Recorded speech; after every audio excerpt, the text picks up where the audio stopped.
He called me an embarrassment in front of his whole family, and that single word cracked something inside me that had been glued together for 3 years. My name is Maggie Lane, and I am 32 years old. The gravel in the driveway that day still smells like summer and diesel and the last polite things you say before everything goes wrong. Caleb's voice cut across the yard like a whip. Maybe if you spent less time with your plants and more time being a real wife, I wouldn't have to repeat myself.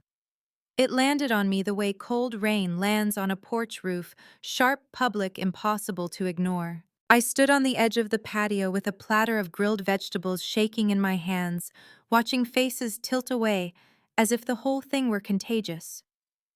His mother Evelyn tucked a napkin into her lap and laughed that thin, rehearsed laugh the kind families keep in their back pocket for awkward social math.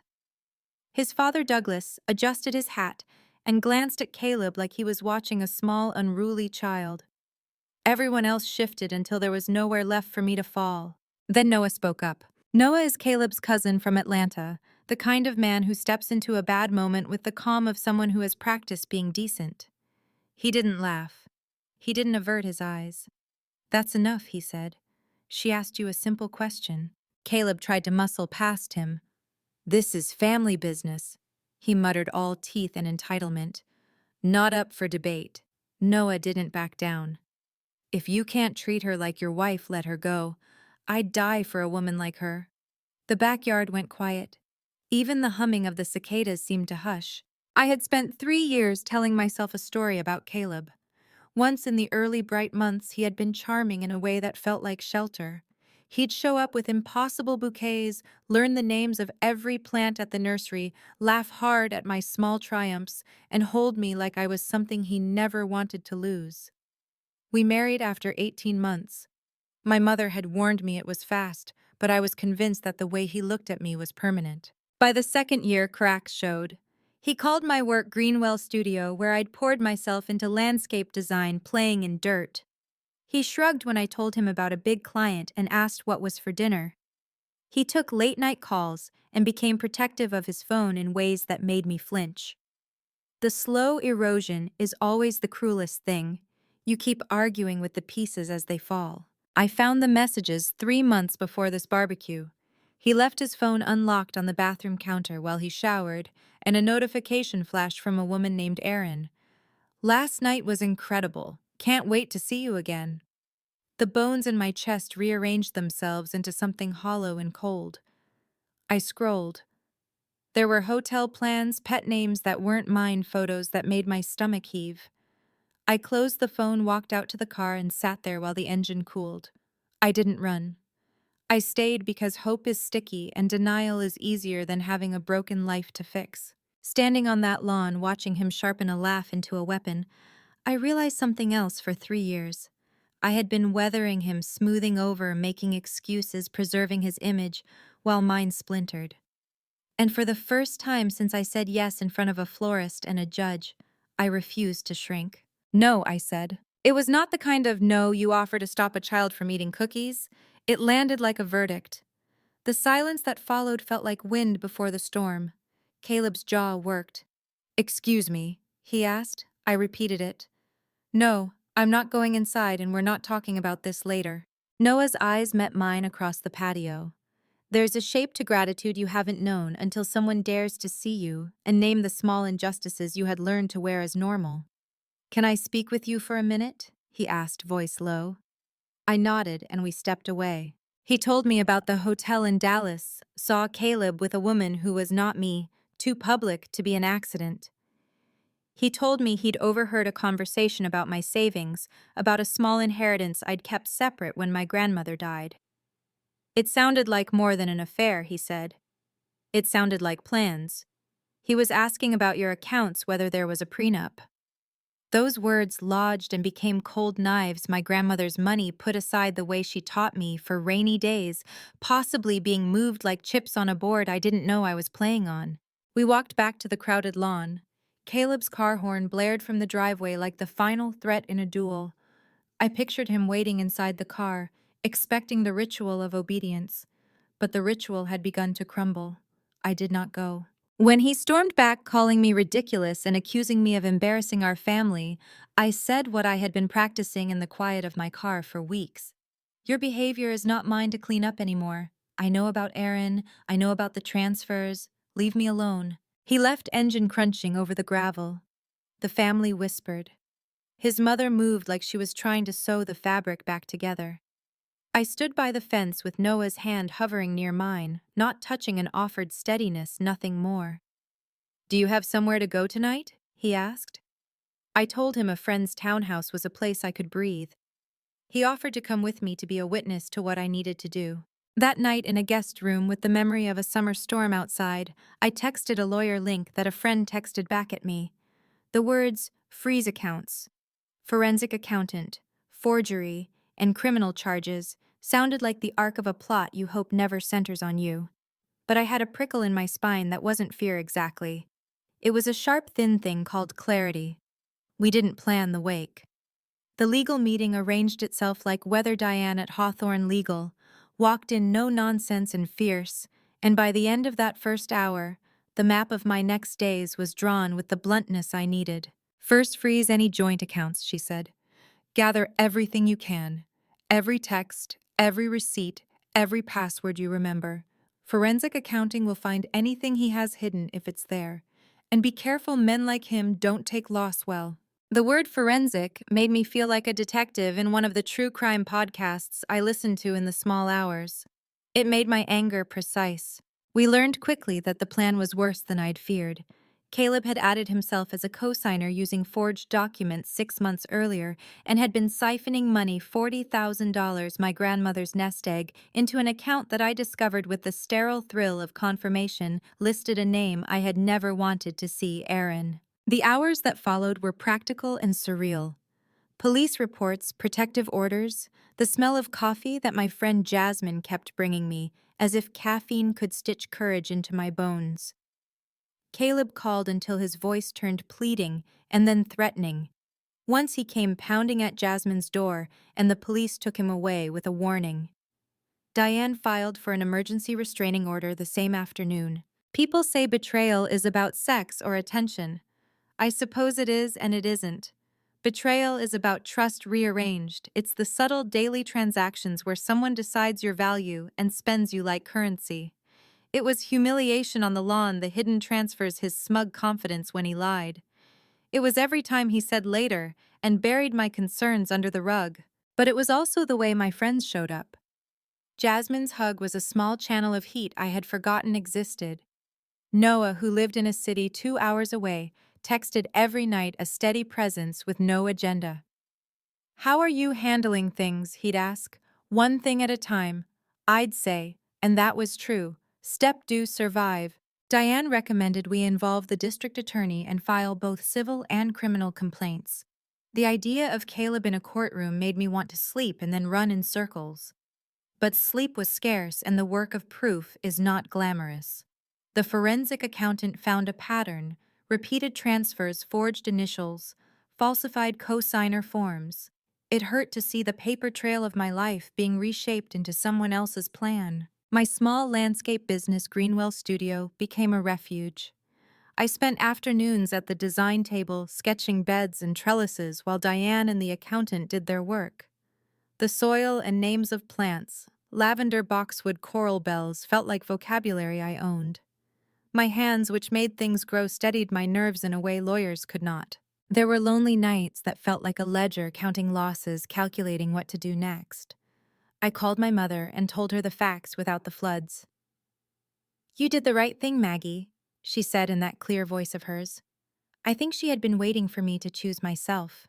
One afternoon at a small courthouse with honey-colored brick and a flag that looked very serious indeed, Diane filed the divorce papers.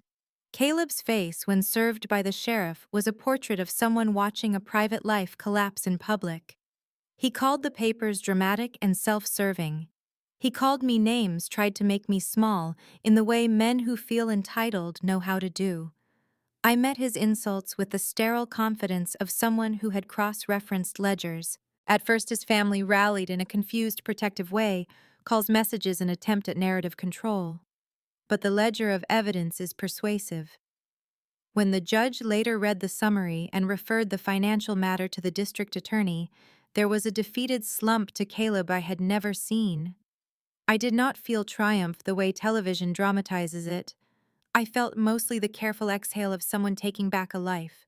There were consequences. He pleaded guilty to fraud rather than risk a trial. Restitution was ordered. He got probation. The man who'd once smiled like he owned the room had to find work in a town 2 hours away, selling used cars, which seemed fitting in a small, grim way. Noah texted on the day the judge's order cleared my account. "You okay?" he asked.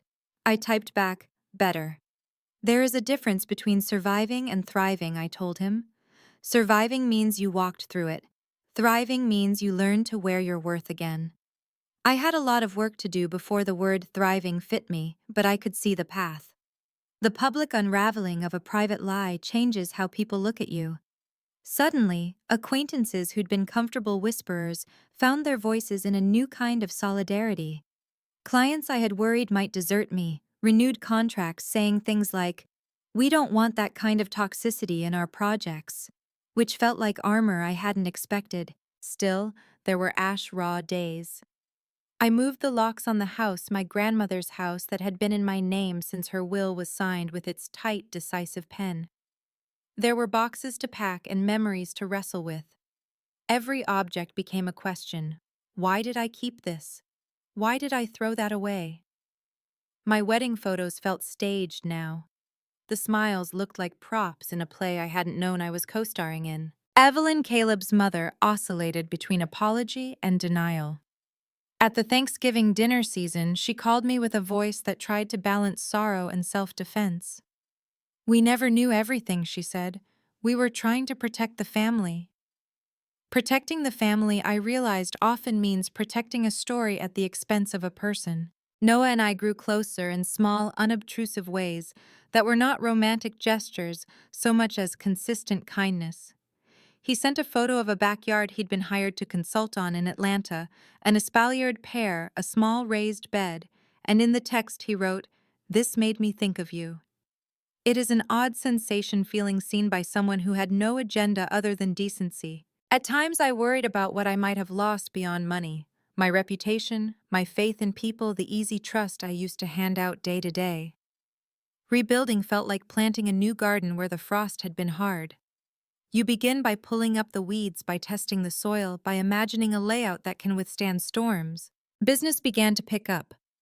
Word spread that Greenwell Studio had emerged from the chaos stronger. I took on a renovation of a small historic yard near the river and poured myself into the work. There is a kind of therapy in such physical acts, moving earth, selecting plants that will live and hold, designing spaces where light becomes neighborly. At night when sleep would not come, I revisited the old ledger of my marriage like a detective revisiting a scene for details you'd missed the first time. There were lines you can read only when distance gives you the context to see pattern. I noticed now the ways Caleb insisted on being the one to manage taxes, the casual remarks about my grandmother's money, the way he'd laugh off the importance of my career. It all added up to a deliberate plan, and seeing the portrait of it made my anger clean-edged. Noah's warnings had been prescient. Men who feel entitled to control don't handle refused control kindly. There were a few nights when I drove to Jasmine's and slept on her couch because Caleb's messages had veered from pleading to possessive. It was tiring to have to arrange your day's safety like logistics in a small war. But with Diane's help, and with the accountability of the judge's order, the worst of the escalation slowed. Arrests, pleas, restitutions. These are not romantic words. They are bureaucratic, mundane, and enormously necessary. In court, you see how the law translates personal pain into a public ledger. It is messy and imperfect, and sometimes delayed, but it has teeth. We won the money back. We exposed the scheme. We watched as people who had been comfortable in their silence shifted and had to face what that silence enabled. Ethan. No, Noah was not a savior in any mythic sense. He was a neighbor who chose to speak up, and a cousin who refused to let an old story remain unchallenged. There was a new cadence to my life: appointments with accountants and architects, calls with clients, the simple satisfaction of a successful planting season. I learned to enjoy small, ordinary things again: coffee in a chipped mug at dawn, the sight of new perennials pushing up in the beds. I designed the smell of cut grass after a rainstorm. The last time I saw Caleb up close before the courtroom, he came to the front of the house with a boxed lunch in his hands like a peace offering. The sight made my face harden. He tried to talk voice-low words, rehearsed apologies delivered with the kind of insincerity that is its own kind of cruelty. "Maggie," he said, "I know I messed up. I can explain everything." I had rehearsed 1,000 exits and 1,000 entries in my head. I did not need the theater of his explanations. "I don't want your explanations," I said. "I want my life back." Later at the hearing, when Diane set the evidence like a meticulous investigator, you could see the transformation in the room. Caleb's attorney tried shrill tactics, blame shifting, minimizing claims of entrapment, but the papers had teeth. The judge leaned forward at one point and asked questions that made it clear the case was not going to be shrugged off. The judge's verdict was a punctuation mark in the middle of my life. Restitution, ordered felony referral to the prosecutor, my house's title confirmed solely in my name. I felt a lightness inside the chest that had nothing to do with gloating and everything to do with the simple mathematics of justice. Not the dramatic justice of revenge porn, but the plain bureaucratic reparation that lets you breathe. Afterward, as I walked down the courthouse steps with Jasmine on my arm and a camera bag slung over my shoulder because work is an anchor, Noah called. "How are you?" he asked. I told him the truth, relieved, not sure yet what comes next. He said something like, "Then let's figure it out, one step at a time." It was the most ordinary offer of solidarity, and it felt enormous. That evening, with the sun lowering into the river and the house smelling like the honeysuckle my grandmother loved, I sat on the porch and felt something settle. There are seasons, and this had been one of them, one with storms and pruning and unexpected shoots. The work of tending would go on. There would be repairs and therapy and long days of business building, and there would be the rewards: clients who appreciated my eye, the quiet satisfaction of designs that held families and friends, and the reclamation of self. There are details I can't give you because it is the nature of memory to keep certain things private: the small, tender moments between friends, the way my grandmother's voice comes to me in odd hours, like a compass. What I will tell you is this. When a person named family betrays you for money, when they call your career a hobby, and then steal your inheritance, the story can end one of two ways. You can let it define you, or you can use it to sharpen what you already had. My story was not about revenge in the sensational sense. It was about reclaiming the ledger of my life and insisting that my worth be counted. In court, justice was slow but inevitable.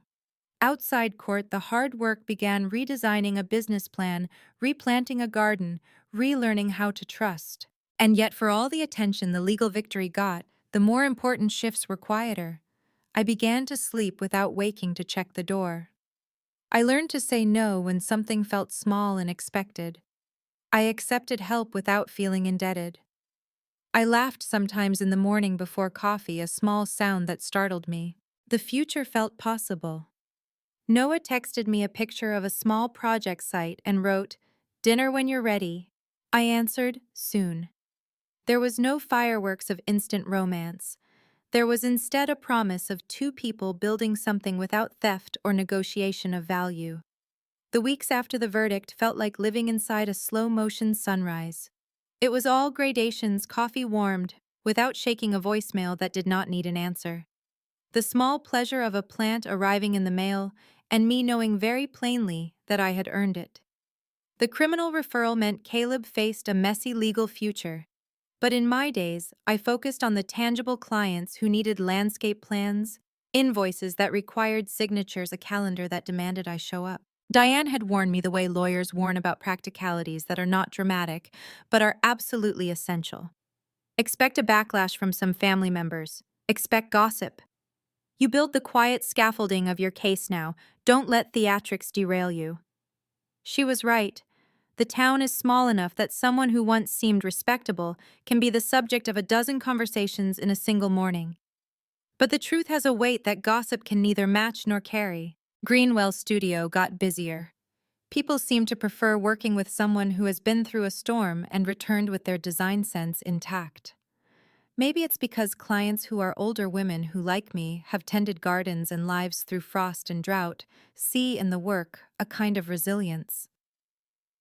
One of my first big clients after the trial was a retired schoolteacher named Marjorie, who wanted to reclaim the front yard of a colonial house where memories of a late husband lived like well-tended boxwoods.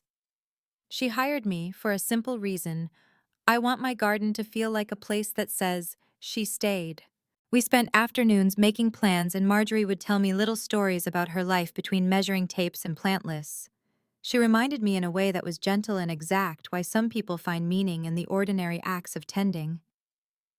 That ordinariness is a lifeline for women who have seen their world shift and still have to feed themselves and their families and keep the practical appointment of life. Noah visited occasionally.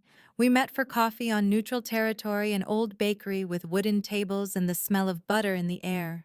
There was no rush, no sudden consuming electricity. Instead, there was a human exchange where we compared notes on clients and the latest in native plant varieties. It was intimate in the way a conversation after a prolonged grief can be careful, kind, interested. He told me about a professional setback he'd had years ago, a time when family expectations nearly cost him a job he loved. I told him about the small victories of Greenwell's last planting season. We shared things that didn't need to be dramatic to be meaningful. But life does not become a pastoral painting simply because you rearrange the foreground. One afternoon, Diane called with a nuance I had not expected. "They want to plea bargain," she said, voice professional. "Caleb's attorney is offering a deal probation restitution spread over a longer period, and in exchange they will argue for a reduced charge." My stomach dropped. It is a strange kind of indignation watching the legal system offer negotiated peace when what you wanted was the fullest recognition of harm. "Will you take it?" I asked. "We can try to fight it at trial, make them prove every forged signature in open court." Diane's answer was the sort of clear calculus I had come to appreciate. Trials are expensive, emotionally consuming, and they prolong the pain. We can push for the maximum, but if you're more interested in closure, to rebuild a negotiated plea might be pragmatic. That word pragmatic felt like a gentle knife. I had wanted the weight of my life restored, not a compromise that let someone I held accountable walk a slightly different path. Yet there was also the reality that the legal system is not a moral conscience. It is a tool with limitations. I thought about Jonathan, the forensic accountant, whose work had been meticulous and humane. He had found paper trails that were not meant to be found, forged initials, account numbers, slightly miskeyed in an attempt at plausible deniability. He had also found a few transactions that lacked clear purpose, small transfers to an intermediary account that did not match lifestyle purchases, but did align worryingly with the profiles of a small group of shell accounts some banks flagged last year. That detail made me uneasy. "Noah," I said one evening, voice low, "if I decide to push this to trial, is that selfish?" He was quiet for a moment. "No," he said finally. "You are asking for full accountability. There's value in that, for you and for others, but it will cost you in time and energy." His answer lodged in me like a compass. I would choose accountability if I could, but I would also choose survival. Those two choices sometimes live in different rooms of the same house. Meanwhile, the human weather around me shifted. Evelyn, Caleb's mother, started calling less and sent fewer obligatory flowers. When she did call, her voice carried the soft armor of someone who had been asked to reconcile her image with evidence. "We were just trying to keep things together," she would say, as if the quiet protection of a myth could undo the ledger of transactions I had uncovered. I learned to be polite and distant in equal measure. Then, an unexpected letter arrived in the mail. It was from a woman I had never met, a name I recognized only because Jonathan had mentioned it in passing: Linda Carter, a small business owner in Memphis, who had been flagged in the same bank's alert system. She wrote in a small, careful hand that she had been contacted by someone offering an investment opportunity and that she had been too trusting. She had lost money, she said, and the person on the other end had a name Aaron. My hands shook.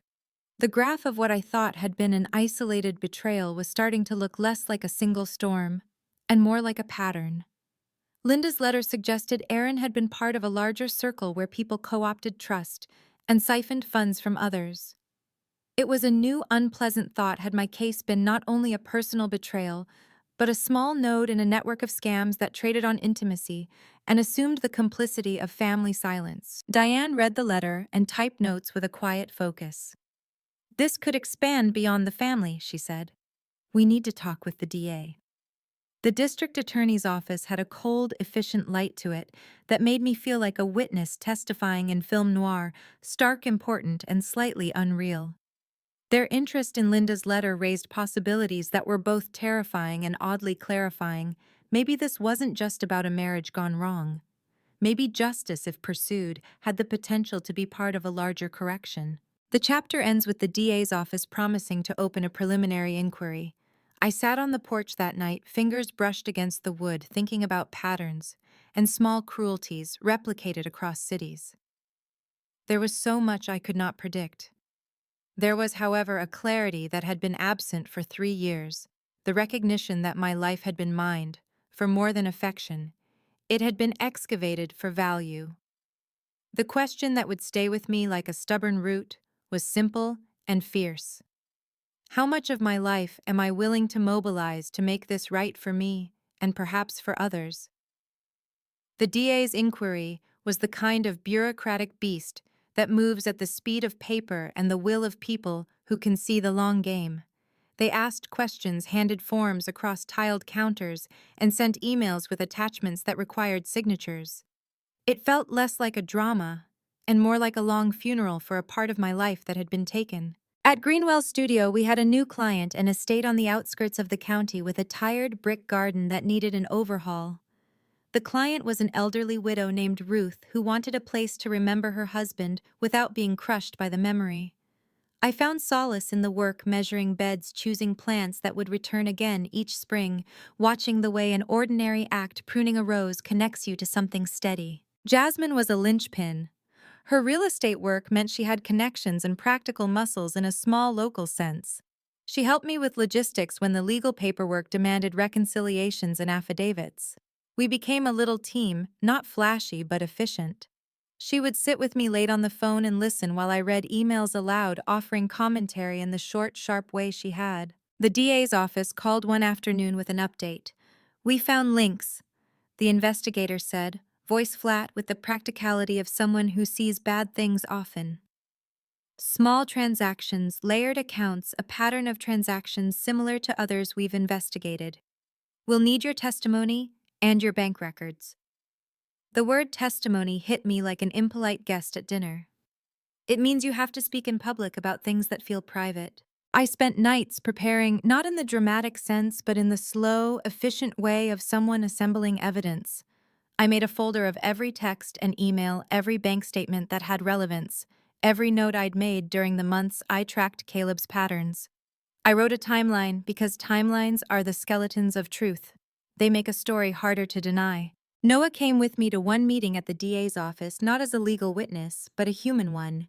He sat in the waiting area and read a gardening magazine like a person who wanted to be useful by simply existing nearby. You would think that the rational parts of my brain would be company enough. They were.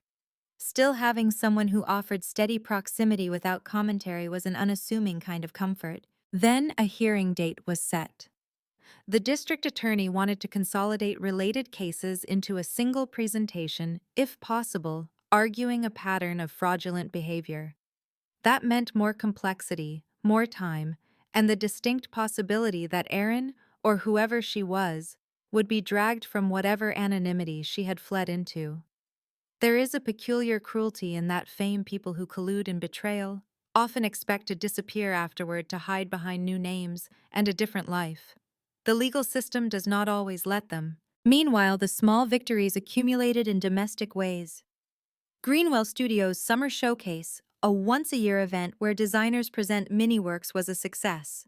The submission I made, a themed garden called Heirloom Summer, was praised for its use of sentimental plants and practical structure, and it brought new clients who liked that combination of beauty and function. We had a team now, an assistant designer, a horticulturalist, who knew where to find old roses without pretense, and a bookkeeper who kept the invoices honest. Then an email arrived that made the air in the room seem thin. It was from an attorney representing a small group of women in Memphis, including Linda Carter, who had written me earlier. They wanted to coordinate with our complaint, stating they'd been approached by the same network. The name Aaron surfaced again. It was a small string of nodes tying disparate lives together, women who had been approached in different towns, each asked to trust someone who later betrayed them. I felt a curious mix of dread and resolve. The dread was the natural fear of escalation court appearances, the public surfacing of intimate betrayals. The resolve came from a clearer sense of purpose. This might be about more than reclaiming my money. It might be about exposing a pattern where people used intimacy as an instrument to access funds, and the complicit silence of families allowed it to continue. At home, I found myself pacing before sleep, feeling the weight of choices. Diane's counsel was the steady metronome. You can pursue this. It will be hard. It will be messy. But you have resources, support, and evidence. That is everything you want from an advocate: honesty and a plan. The night before the DA consolidated the cases, my phone buzzed with a message from Noah. Drive safe tomorrow. I'll be thinking about you. His simplicity, his unobtrusive care was its own kind of refuge. I practiced my testimony in the kitchen, under the hum of the refrigerator, reading dates and dollar amounts aloud, until they sounded like facts rather than betrayals. The consolidated hearing began with a sense of gravity that was both clinical and humane. The DA presented the connections: similar account patterns, shared intermediary accounts, a person of interest who matched descriptions from multiple complainants. They asked for subpoenas. They asked for more time. The judge granted it. We were not at the end of anything. We were at the beginning of a wider inquiry. That night I sat on the porch and watched the light go soft over the neighbor's yard. For a long time, betrayal feels singular and monstrous. But when you start to map it, you see the pattern: someone who preys on trust friends, who hesitate to speak, systems that allow small injustices to grow. The work of changing that pattern begins not only in courtrooms, but in conversations, in choices, in putting up signs that these actions are unacceptable. I realized with a quiet intensity that my life had moved beyond reclaiming a single amount of money. It was now part of an effort to say clearly that exploitation cloaked as intimacy would not stand unchallenged. Court days are strange in their ordinariness. You dress in a way that communicates seriousness without theater. You speak in measured tones. You watch people whose names are once familiar reduced to file numbers and statements. There is no catharsis in courthouse hallways, only the slow passage of human things being recorded. The DA's office had been methodical in its assembly of evidence. We proved a pattern of transfers and subpoenas, pulled records that traced multiple small deposits into an intermediary account that at one point linked to a name I'd seen in a screenshot months ago: Aaron Mitchell. The name had been a cipher, a blur of betrayal. Now it began to carry an address and a trail. Then unexpectedly, the account led to an address 2 states away. The investigators coordinated with local law enforcement. A search warrant was issued. The magnitude of what we had suspected in operation that touched more than one life was becoming clearer. I felt triumphant in a practical, wary way, but the human elements were messy. Linda and the other women who had written to me came to court, hands shaking, but faces set. They told their stories not for spectacle, but because telling them made it harder for the machinery of denial to roll smoothly. In the gallery, I watched them like a new chorus: small-town women who had been asked to trust and were now asking for accountability. Noah sat next to me at one, hearing his presence steady as an arm around a shoulder without being a bandage. "You okay?" he asked in a whispered tone that only the two of us could hear. I nodded. It felt like a small kindness to be able to answer honestly. One afternoon, a detective called to say they'd located Aaron. She had fled, but the trail led to a rental unit under a different name. When officers served the warrant, they found documentation that linked funds to a small group of people who had set up shell accounts and used emotional manipulation to encourage victims to deposit. The pattern was ugly and obvious, and somehow banal, a list of transactions notes like meet at hotel and transfer when done. Aaron was arrested and booked. For a moment, I felt the kind of relief that is the opposite of joy, an exhaustion that signaled the end of one chapter. The prosecutor's office called to explain next steps, indictments, plea talks, and a possible path toward restitution for victims. The process was still long, but the structure of accountability was in place. There was also fallout. Caleb's family was furious. Evelyn called me once voice tight with something like shame or anger and accused me of making more of the situation than it warranted. "We loved you," she said in an odd, pleading tone that asked to be believed. "You could have come to us." The accusation landed like a palm on my shoulder, not gentle. "You had opportunities to defend me before I had to prove things," I replied. Her silence was a kind of answer. Work, meanwhile, offered a different rhythm. I supervised the planting at Ruth's estate, kneeling in cold soil that smelled of peat and possibility. There is practical therapy in creating a space that will outlast you, shrubs that will grow years after your hair has turned silver, a pergola that will shelter lovers and friends. It felt like a way to anchor a life that had been unmoored. Noah and I kept talking, though the word relationship felt unwieldy and unnecessary. We were two people who had found each other in the margins of a painful chapter. He sent me images of a small courtyard he designed in Atlanta and asked what plant I would use to shade the east. I texted with design files and change orders and the occasional joke. It was the slow, ordinary accumulation of intimacy that doesn't demand headlines and doesn't ask for more than you can give. Then one evening, I received a message from Diane that made the air thin. "Prosecutor is offering a plea that includes coordinated restitution to victims and a plan for asset liquidation that may return a significant portion of funds. They are asking if you're willing to accept such a plea rather than go to trial." It was the same crossroads I'd faced earlier with Caleb, only now the stakes felt broader. Accept the plea and secure restitution for Linda and others, or push for a trial that might expose more names and potentially a larger network at the cost of months, if not years, of litigation and emotional labor. My instinct, sharpened by nights of waking and rethinking, was to weigh the good against the cost. If the plea can help the most people and prevent further damage, then we accept, I told Diane over the phone. She approved and moved with the efficiency that had become our shared language over the past months. When the plea was accepted, there was a quiet sense of relief, but also a complicated aftertaste. The law had done what it could in that moment. Aaron would serve time, restitution would be ordered, and the immediate network we had uncovered would be disrupted. But there was still the work of social repair, conversations in families about enabling silence, education about predatory tactics, and helping other victims reclaim their lives. In the quiet that followed, I made plans for a small community workshop at the library called Trust and Boundaries. I wanted to share what I'd learned about financial independence and red flags without turning it into a moralizing lecture. There were a handful of people, women mostly, who had been through things and wanted to ask questions in a safe place. The library room smelled faintly of old books and lemon cleaner, and when I stood in front of the small group, I felt the familiar nervous energy before a talk. Noah came and he sat in the back with his hands folded. He didn't speak much, but when he did, his words were practical and honest. "You don't owe anyone an explanation for how you choose to rebuild," he said quietly after the workshop ended. "You only owe yourself the space to do it on your terms." It felt like a benediction, and I carried the sentence with me like a small talisman. The weeks after the plea agreement moved like thick honey, slow, steady, and unnatural sweetness over something that had once been bitter enough to split bone. I woke each morning with the same odd thought: nothing is falling apart today. It felt foreign, like waking in a house you no longer rent but somehow own entirely. Yet even with the legal storm quieting, life after betrayal does not suddenly become a calm lake.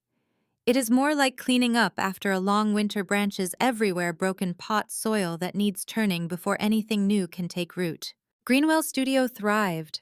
I hired a part-time assistant, Kara, who had an eye for symmetry and an energy that reminded me of my younger self. Clients began booking months ahead.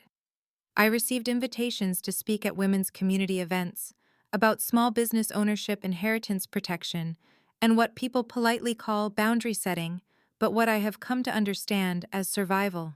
One Saturday, while sketching plans for a shade garden, I received a call from the DA's investigator. His voice was calm, the way people sound when delivering information that matters. They had completed a full review of Aaron's accounts, and something new had surfaced. Not criminal charges for Caleb, those were settled. Not additional funds stolen from me, those were accounted for. Instead, what they found was a list of names and attempted contacts dating back 2 years earlier. Dozens of women targeted. Some never fell for it. Some sent small amounts.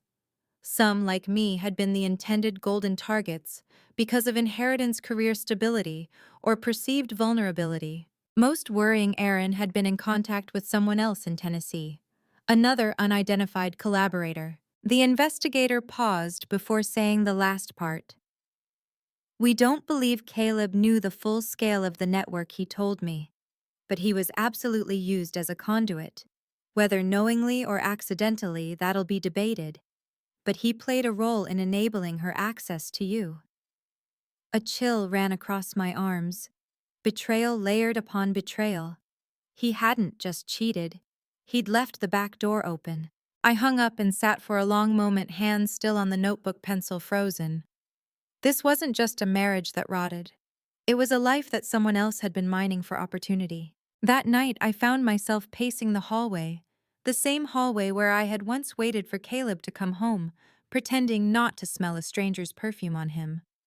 I felt anger, not in the explosive way I used to fear, but a deep moral indignation that felt almost biblical in its certainty. Later, I met Noah for dinner at a small restaurant downtown, the kind with cloth napkins and waiters who speak softly. He noticed something was off before I said a word. "What happened?" he asked. I told him everything, the list of women, the unnamed collaborator, the realization that my marriage had been used as a stepping stone by people who saw me not as a person, but as a resource. Noah didn't interrupt. He didn't try to fix it. He simply listened the way men rarely do, without trying to turn themselves into heroes. When I finished, he leaned back, folded his hands, and said the sentence that steadied the storm inside me. "You were targeted because you are valuable." That's the part they underestimated. I felt myself breathe again. Over dessert, he told me something he had never shared before. Years ago, he had nearly lost his own savings to a woman who had convinced him she needed help investing. His cousin Caleb had mocked him for being naive, told him he shouldn't be so trusting. The irony struck us both hard. The same cousin later gave a con artist the key to my savings without even realizing it. The night ended with no declarations, no dramatic moments, only Noah walking me to my car under a street lamp, glowing a warm amber. For the first time, his presence didn't feel like rescue. It felt like partnership, quiet, even steady. Driving home, I realized something important. I wasn't living in the aftermath anymore. I was living in the rebuilding. And that's a very different kind of story. The next morning, I found a letter on my porch from Linda, the woman from Memphis. She wrote that for the first time in years she felt hope. She thanked me for pushing the investigation forward, saying she never had the strength to speak. Her handwriting shook, but her words didn't. It reminded me that real revenge is not about hurting someone back. It's about turning the tables so decisively that you stop the pattern from ever touching another woman's life. Momentum is a strange thing. Once truth begins to surface, it rises like bread dough left too long, warm, unstoppable, alive in its own way. Within weeks of Aaron's plea agreement, other women began stepping forward. A teacher from Jackson, a caregiver from Louisville, a widow from Birmingham whose story broke my heart. She had been told she was a safe investment because she had no one left to disappoint. Women who the world assumed were invisible suddenly had proof that someone saw them not as humans, but as targets. It created a fire in me I didn't know I had. The DA's office created a task group for financial manipulation through social networks.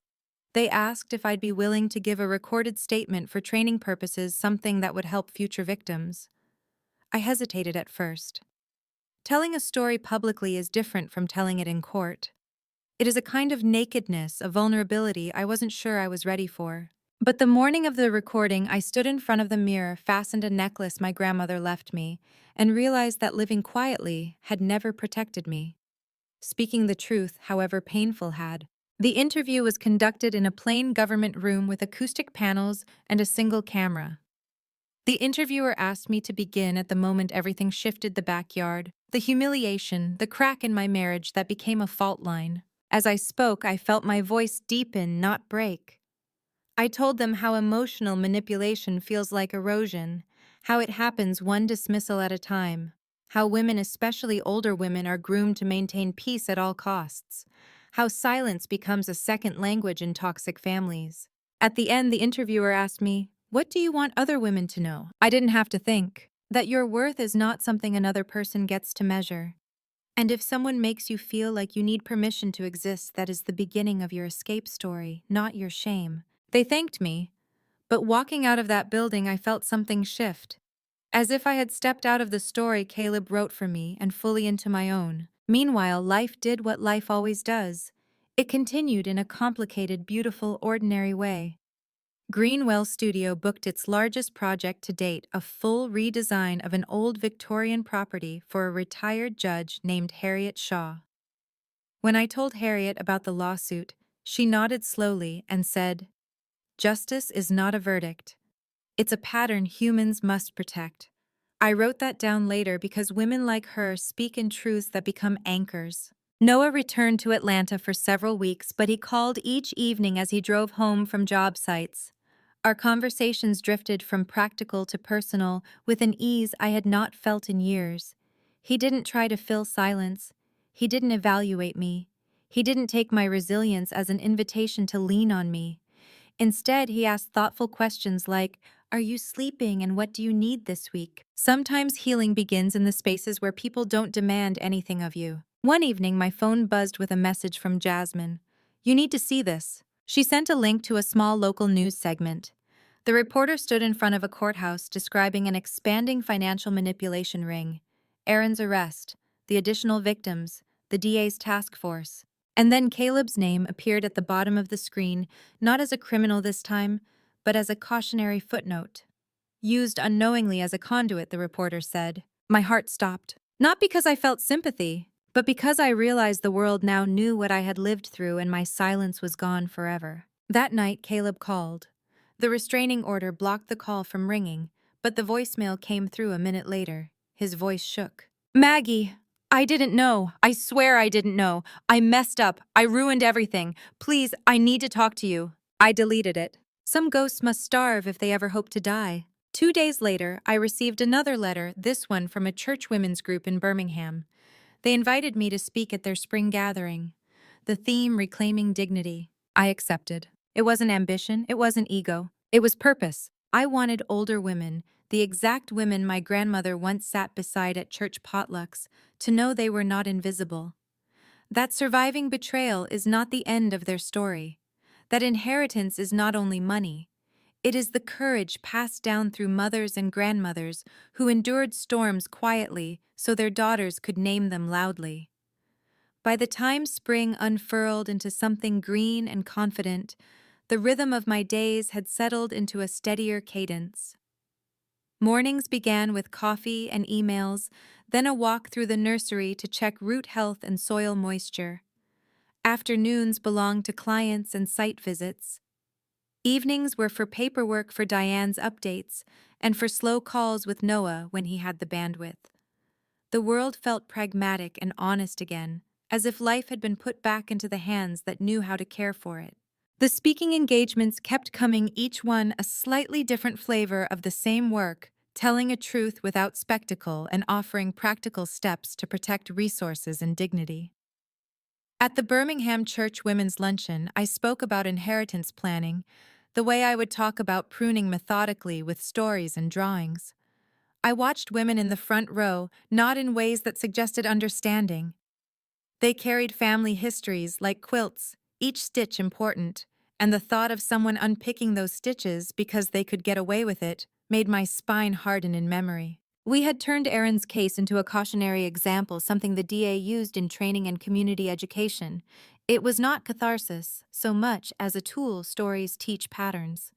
If you can describe the way someone slowly narrows your space, others can learn the signs and protect themselves. One morning, Diane called with news that made the work we had done feel like the beginning of a new chapter, rather than the end of the old one. The DA had received a subpoena return and followed a trail of small transfers to a business entity that had been registered briefly in a neighboring county. The paperwork connected this entity to an address in town that, when investigators investigated further, pointed back to someone who had been on the periphery of Caleb's social circle, a man named Peter Hargrove. The name meant nothing to me at first. The DA's investigator explained that Peter had worked in small real estate deals and occasionally acted as a liaison for rental contracts. He'd been friendly with Caleb and had handled a few informal exchanges that now, in retrospect, looked suspicious. The investigator's tone was careful. "We can't assume guilt yet," he said, "but we need to talk to him. The precise way law enforcement phrases the unknown is a strange comfort. Assumptions are dangerous. Facts are necessary." When investigators interviewed him, Peter appeared surprised and disbelieving. He spoke in the soft, defensive manner of someone whose livelihood depends on plausible deniability. But paper does not forget. Emails, deposit records, and a trail of messages painted a picture that was harder to explain away.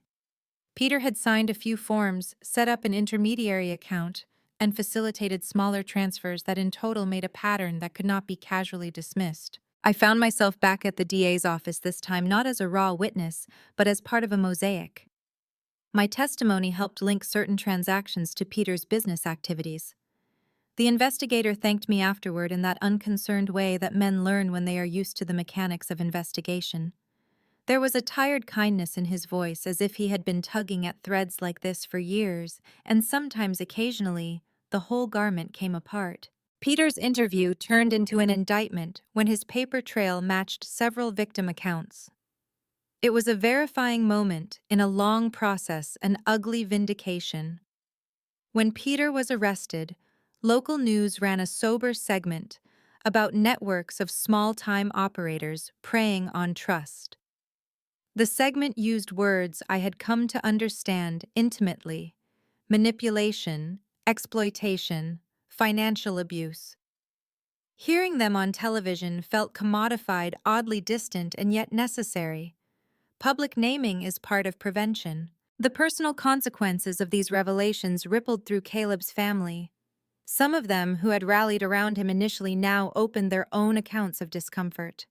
There were phone calls where Evelyn asked questions with a tremor in her voice that suggested she had been balancing loyalty and doubt for longer than she had admitted.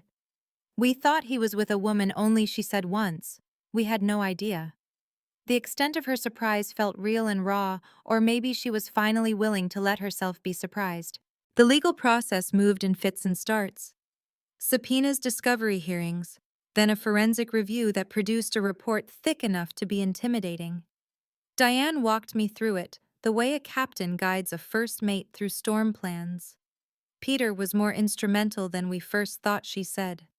He had access to certain forms and knew a way to make things look official without triggering bank flags immediately. My stomach dropped. The betrayal was not just marital, it was an arrangement of opportunists who understood how to hide behind legitimate paperwork. There were nights I lost sleep, but not from fear. My mind was busy reconfiguring memories, examining how things I had dismissed as minor inconveniences fit into the larger picture. There is a discipline to this kind of thinking. Ask questions, find the documents, map the movements. It is like gardening in a way. You look for roots beneath the visible soil and you follow them until you find what's feeding the problem. One blistering afternoon, as I supervised the installation of an espaliered apple row at a client's home, my phone buzzed with a message from Noah. "Want to get out of town this weekend? The lake, no phones." The invitation was the kind of thing I had been needing and not admitting. The pace of the last months had been relentless in the most useful ways. Work the DA presentations, and I had not let myself rest in the simple company of someone I trusted. We drove out on a Saturday in an old truck with a cooler in the back and a quiet playlist. The lake was a shallow bowl of blue beneath a sky that seemed to go on and on.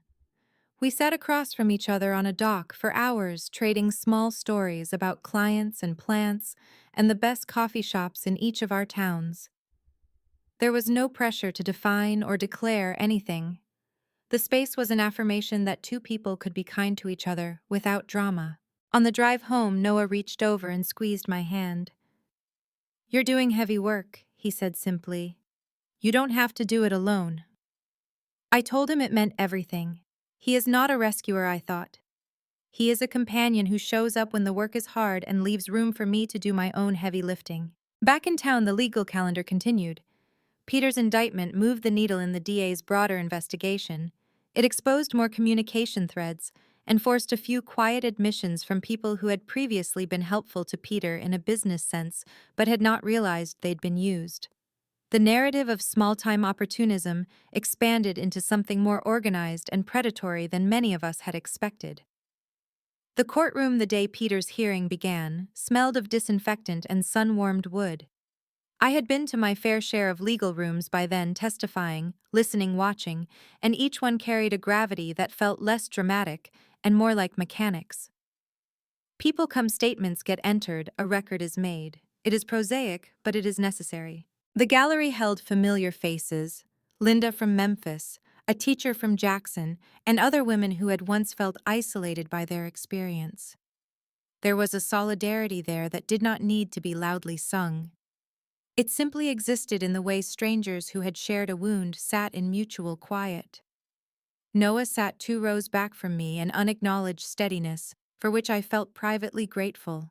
Diane had been blunt about expectations. Peter would plead not guilty. His attorney would argue plausible deniability. The DA would assemble a mosaic of transfers, emails, and witness statements showing a coordinated effort to target women based on perceived wealth or vulnerability. This was tedious work, but in its tedium lay the possibility of meaning. If we could show a pattern, perhaps prevention could be more effective. The hearing opened with the DA laying out a timeline. The prosecutor used a map pulsing with arrows and dates tracing transactions that led from one account to another and then to Peter's business entity. It was plain and effective. When the defense attorney stood to object, Diane responded with a calm that made the courtroom quieter than it had been in months. "We are presenting evidence of a scheme," she said, "not conjecture." Peter took the stand at one point, and he was small in a way that made public display seem like a downgrade for him. He spoke in a tone of fakely injured civility, claiming ignorance that he had been helping friends and didn't realize certain things.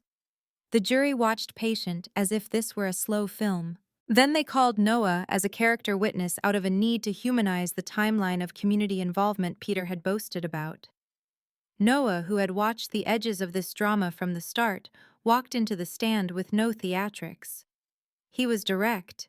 He spoke about Peter's tendency to overpromise in the realm of small property deals, his willingness to smooth paperwork for acquaintances, and his discomfort when certain informal practices were presented as business as usual. Noah's testimony landed with a quiet authority that made people in the gallery lean forward. It was not an about-face against Peter. It was simply a man telling truth in small, precise statements. Afterward, Peter's attorney tried to discredit him with questions about his motives and proximity to the victims. Noah answered with the same steady calm. Throughout the hearing, I watched the way ordinary things, an email, a hand-signed form, a bank memo, became the scaffolding of accountability. It is tempting to imagine justice as a thunderclap, but often it arrives like paper stacked in a court clerk's hand, methodical, patient, relentless. Outside the courthouse, tensions simmered in the community. Some people wrote op-eds about the dangers of oversharing online, framing the victims as somehow complicit. I read with growing fury the way blame can be redirected toward the vulnerable. It is a reflex as old as scandal, searching for a reason other than the predator's intent. I wrote a response in a local column briefly and plainly. Victims are not the architects of their exploitation. Predators are. Systems that reward silence also bear responsibility. That piece generated a mixture of support and sharp criticism. That is the way public writing works. Some people will read you as ally, some will call you trouble. I listened closely to the constructive feedback, and I let the rest wash off. There is no way to make the world safe without making a few people uncomfortable. Then something unexpected occurred. Peter's lawyer filed motions asking the court to exclude certain testimonies for procedural reasons. It was the kind of legal chess move that can delay justice under the guise of technicality. Diane and the DA pushed back, arguing for the public interest in allowing those testimonies. The judge, who had watched these motions with a steady gaze, deliberated. For days we sat in a form of suspended impatience. I kept working site visits, design meetings, supervising crews, and let the legal rhythm of hearings and motions occupy Diane and her team. The pause was not inactive. It was a strategic waiting, the kind you do when you let soil settle after you have disturbed it. You don't plant right away. During one of those pauses, Noah and I took a long walk through a neighborhood that felt like an old postcard. Maple trees arched over porches, children's bicycles abandoned in yards. He told me about his father, how he had been a quiet man who loved small, useful things. I listened and thought about lineage, how we inherit not only money and houses, but ways of being in the world. My grandmother had passed to me the idea of stewardship more than any physical asset. Stewardship is what I believed my life was now about: tending, protecting, making room for growth. Finally, the judge ruled to allow the contested testimonies. It felt like a small victory and a large one both. The court was asserting that the public interest in understanding patterns of exploitation outweighed the defendant's tactical attempts to narrow the field. When the hearing resumed with those testimonies in place, the pattern took on a clearer form. Witnesses testified about the ways predators gained trust, time, attention, small favors that escalated, and then requests. It was painfully ordinary. At the end of the hearing day, a woman from Jackson named Mary hugged me in the hallway. Her eyes were wet but bright. "Thank you for not letting them make this small," she said. "Thank you for making it matter." Her words were a kind of quiet benediction. We left the courthouse with a sense that the system, imperfect though it is, had met us halfway. There would still be legal arguments, a trial if it came to that, and the long stretch of restitution and recovery, but the most important element, the story, was now in the public record. The trial did not arrive like thunder. It crept toward me in steady steps, scheduling orders, witness lists, paperwork stacked like layers of sediment on a riverbank. By early fall, the courthouse windows reflected the shifting colors of the trees behind them. The air carried that faint sweetness autumn brings to Tennessee, like a soft reminder that seasons turn whether your heart is ready or not. The morning of my testimony, I woke before dawn. The house was still, the kind of still that feels almost sacred. I brewed coffee, sat at the kitchen table with my grandmother's gardening knife beside me for courage, and breathed slowly while the sky turned from navy to rose. I reminded myself of something Diane had told me early on. You are not here to perform. You are here to tell the truth. Let the truth do the work. When I arrived at the courthouse, the gallery was fuller than I expected. Reporters in the back row, victims scattered throughout the seats. Women from Memphis, Jackson, Birmingham, each carrying silent strength. Noah sat near the aisle, not in a way that demanded my attention, but in a way that anchored me. His presence said what he rarely articulated aloud: "You're not alone in this." The DA began with methodical precision. They presented a timeline of fraudulent transfers, screenshots of communications signatures lifted from forms, and a map of how money flowed from victims into accounts Peter controlled or facilitated. The jury watched with the slow concentration of people beginning to understand that a crime can be both simple and devastating. When they called my name, I walked to the stand, with my spine as straight as I could manage. The courtroom lights were warm but unforgiving. I placed my hand on the oath card, swore to tell the truth, and took my seat. The DA started gently. Ms. Lane, can you tell us how you first realized funds were missing from your inheritance account? I explained the late-night calls from Caleb, his changed behavior the day I found messages from Aaron, the months I stayed silent, the bank statements I examined after leaving.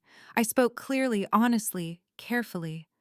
Each detail was a bead on a string forming the story of how my life had been rearranged without my consent. Then the DA asked, "When did you learn that your husband's cousin, Mr. Hargrove, might have been involved in facilitating transfers?" I recounted the DA's call months earlier, the subpoenaed records, the connection to the business entity, the realization that Peter had been part of a wider network. As I spoke, I saw a shift in the jury, a leaning forward, a concentration sharpened by betrayal that no longer seemed abstract. When the DA finished, the defense approached. Peter's attorney was tall, polite, and razor-edged. He moved with the confidence of someone accustomed to narratives bending at his suggestion. He started with flattery, a common tactic. "Ms. Lane, you're an educated business owner, correct? Successful in your field," I answered. "Yes. And you were going through a painful separation. At the time you discovered these alleged irregularities." I could see the tactic forming, portray me as emotional, implying my perception was skewed. I steadied myself. He continued. "Is it possible you misunderstood certain transfers, that your husband handled finances you weren't aware of?" I met his gaze. "No, I knew what was mine, and I know what was taken." He paused, recalibrated. "Ms. Lane, did you ever personally witness my client, Mr. Hargrove, initiate or request any transfers from your account?" "No," I said, "but I witnessed the aftermath of his actions, and the paper trail is louder than memory." A murmur rippled through the gallery. The defense attorney turned slightly aggressive. "So your testimony is based on documents assembled by others, not your personal knowledge." I leaned in steady. "My testimony is based on the fact that someone used trust as a weapon. The documents simply prove what was done. What I lived proves why." The attorney froze for half a second. A moment of silence filled the room, real thick, undeniable. The judge cleared his throat, signaling the defense to move on. When my testimony concluded and I stepped down, Noah's eyes met mine. He didn't smile. He didn't nod. He simply exhaled in a way that let me know my truth had done its work. More witnesses followed. Linda, the teacher from Jackson, a forensic accountant who described the flow of money with technical precision. The DA wove each testimony into a narrative that revealed the shape of the scheme, how people like Peter enabled people like Aaron, how opportunism masqueraded as favors, how vulnerability was cultivated and monetized. The verdict came 2 days later, guilty on multiple counts of fraud, conspiracy, and financial exploitation. A long list read aloud by the judge in a tone void of emotion, yet carrying the weight of every woman in that room. Peter's shoulders sagged as the final count was read. His attorney whispered something to him, but the words dissolved in the thick silence. The judge ordered restitution, community protection provisions, and a prison term long enough to matter. As we filed out, Mary, the woman from Jackson, held my hand tightly. "You closed the door behind him," she whispered. "You made sure he couldn't walk back into anyone else's life." Outside, sunlight hit me like something holy. Fresh. Cleansing. Not triumphant, but deeply peaceful. Justice isn't loud. It's a quiet rearranging of the world back into its rightful order. Noah joined me on the courthouse steps. People moved around us, reporters, lawyers, victims embracing, but he and I stood still. He didn't ask how I felt. He didn't tell me I'd been brave. He simply said, "It's over." I shook my head gently. "No, it's beginning." A small smile touched his mouth. "Then what do you want next?" The question landed in the soft, newly cleared soil of my life. I told him the truth. I want to build something that outlasts every bad thing that happened to me. And I meant it. In the months that followed, Greenwell Studio doubled in size. We worked with the DA's task force to create educational resources. I spoke at women's groups, colleges, financial planning workshops. I built gardens for widows, for survivors, for women reclaiming homes after messy divorces. I learned to trust my instincts again. I learned to sleep without checking the door. Noah and I grew gently into something steady, a relationship built on conversation, respect, and the quiet understanding that neither of us needed to be rescued. One evening, nearly a year after the backyard humiliation that had changed the trajectory of my life, I stood on my grandmother's porch watching the sun set behind the maple trees. The air smelled like honeysuckle and purpose. I thought about revenge. Not the toxic, dramatic kind. The real kind: stability, dignity, a life reclaimed and expanded, a legacy of protection rather than silence. My grandmother once told me that gardens grow best when the soil has been turned disturbed, made new. The same is true for people. I whispered into the fading light, I made it, Grammy, and I'm not done. The crickets answered. The world exhaled. And for the first time in years, I felt entirely fiercely alive.